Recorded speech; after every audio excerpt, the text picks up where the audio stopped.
Malam itu takbir menggema. Pertanda esok adalah hari raya Idul Fitri. Terlihat Sayyidina Ali bin Abi Thalib sangat sibuk membagikan gandum dan kurma, ditemani istri tercintanya, Sayyidah Fatimah Az-Zahra, putri kesayangan Rasulullah.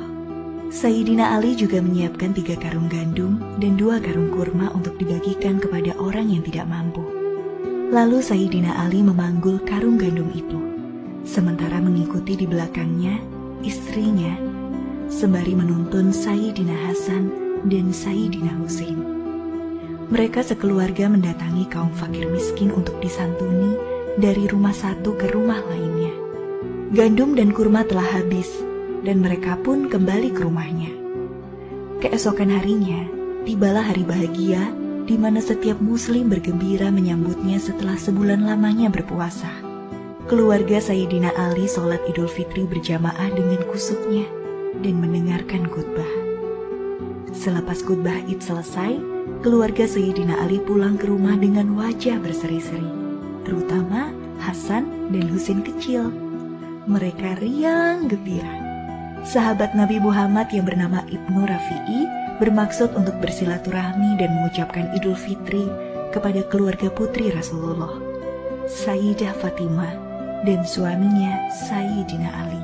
Sampai di depan pintu rumah, Ibnu Rafi'i mencium bau yang tidak sedap.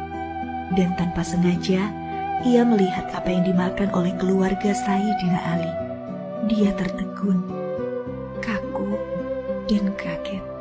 Keluarga kecil Sayyidina Ali termasuk Hasan dan Husain yang masih balita, ternyata memakan gandum basi berbau tengik tanpa mentega, yang baunya tercium oleh Ibnu Rafi'i. Tak terasa, air mata menetes di pipi Ibnu Rafi'i. Tubuhnya lemas melihat anak kesayangan Nabi besar Muhammad memakan gandum yang sudah basi. Lalu Ibnu Rafi'i berbalik arah ingin segera menemui Rasulullah. Ia pun bergegas berlari ringan sambil terisak tangis menghadap Rasulullah. Sesampainya tiba di depan Rasulullah, Ibnu Rafi'i berkata, "Ya Rasulullah, ya Rasulullah, ya Rasulullah, putri baginda dan cucu baginda," ujar Ibnu Rafi'i sambil terbata-bata. "Ada apa wahai sahabatku?"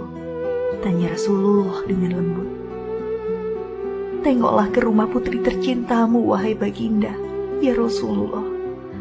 Tengoklah cucu baginda Hasan dan Husain." "Kenapa keluargaku?" Nabi Muhammad mulai gelisah. "Tengoklah sendiri baginda. Saya tidak kuasa mengatakan semuanya."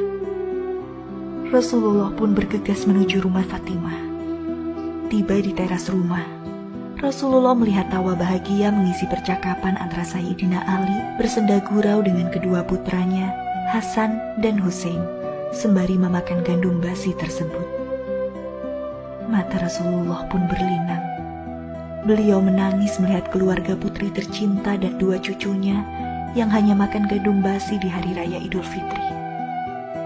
Di saat semua orang berbahagia, di saat semua orang makan makanan yang paling lezat, di saat itu pula keluarga Sayyidina Ali memakan gandum yang sudah bau tengik. Padahal sebelumnya, persediaan gandum baru dan bersih melimpah di rumah Sayyidina Ali. Tapi, Sayyidina Ali lebih memilih memberikannya pada fakir miskin. Namun keluarga Sayyidina Ali masih penuh tawa bahagia, meskipun hanya dengan makan gandum yang baunya tercium tidak sedap. Rasulullah menangis sambil berucap, "Ya Allah, saksikanlah, saksikanlah. Di hari Idul Fitri keluargaku rela makan gandum yang basi. Mereka mengutamakan kaum fakir dan miskin, ya Allah. Mereka mencintai kaum fukara dan masakin. Mereka relakan lidah dan perutnya mengecap makanan basi, asalkan kaum fakir miskin bisa memakan makanan yang lezat. Allahumma isyad, saksikanlah ya Allah, saksikanlah." Bibi Rasulullah berbisik sangat lembut. Fatimah tersadar kalau di luar pintu rumah, sang ayah sedang berdiri tegak. "Duhai Wahai ayahanda, ada apa gerangan ayah menangis? Rasulullah tak tahan mendengar pertanyaan itu. Setengah berlari, ia memeluk putri kesayangannya sambil berujar, "Surga untukmu, nak, surga untukmu." Ibnu Rafi'i berkata, "Aku diperintahkan oleh Rasulullah agar tidak menceritakan tradisi keluarganya setiap Idul Fitri, dan aku pun simpan kisah itu dalam hatiku.